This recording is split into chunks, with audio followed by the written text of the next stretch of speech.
रात के 2 बज गए थे। मुझे नींद नहीं आ रही थी क्योंकि मैं जिसके सपने देखता था वो मेरे बगल में सो रही थी। मैंने थोड़ी हिम्मत करके अपना हाथ आगे बढ़ाया तो भाभी एकदम से हिलने लगी और मैंने हाथ पीछे कर लिया। मैं तो डरने लगा कि कहीं भाभी कुछ उल्टा सीधा ना बोल दे। भाभी मेरी तरफ देखकर बोली, क्या हुआ, नींद नहीं आ रही है क्या? मैंने कहा, नहीं आ रही।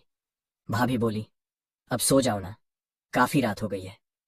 ये बोलकर भाभी फिर से सो गई। थोड़ी देर बाद जब मुझे लगा कि भाभी गहरी नींद में सो गई है तो मेरा नाम राज है और मेरी उम्र 25 साल है।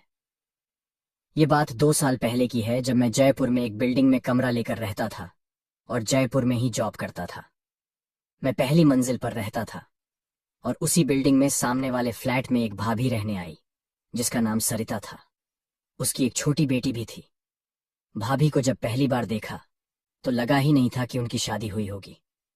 जब पहली बार मैंने भाभी को देखा तभी से मेरा मन भाभी पर आ गया था। भाभी अपनी बेटी के साथ अकेली ही रहती थी और उसका पति कभी कभी महीने में एक बार आ जाया करता था। तो मैं समझ गया कि भाभी का भी वो करने का मन करता होगा।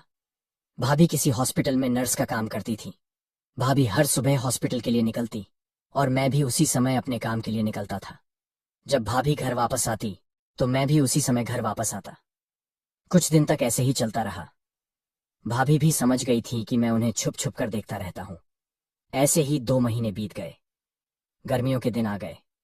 भाभी ने उसकी छोटी बच्ची को अपने नाना नानी के पास भेज दिया। अब भाभी घर पर बिल्कुल अकेली थी।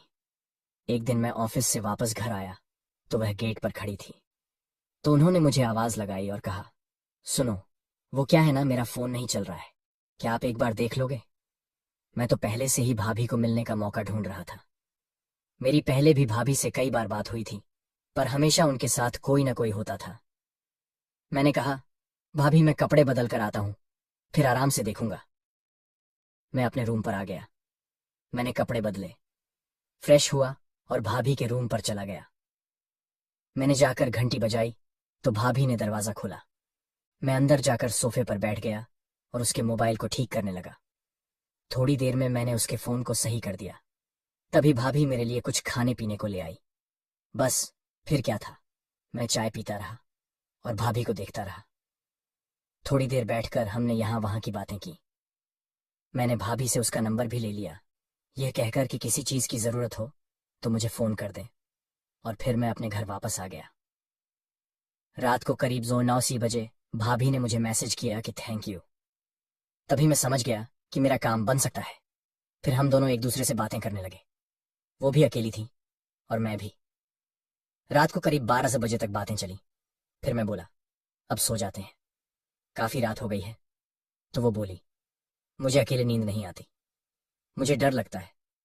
मैं बोला, मेरे यहाँ आ जाओ, यहाँ सो जाना और सुबह जल्दी चले जाना। उसके बाद मैं सोचने लगा कि अगर किसी ने भाभी को मेरे यहाँ देख लिया तो बवाल हो जाएगा। भाभी ने कहा, एक काम करो, तुम यहाँ आ जाओ, तुम सुबह चले जाना। मैंने थोड़ी देर सोचने के बाद बोला, ठीक है, दरवाजा खोलो, मैं आपके यहाँ आ जाता हूँ। उसके बाद मैं वहां चला गया। भाभी के घर में सिर्फ एक ही बेड था क्योंकि वो अकेले ही रहती थी। जब मैंने भाभी से पूछा तो वो बोली, कोई बात नहीं, इसमें 2 लोग आराम से सो सकते हैं।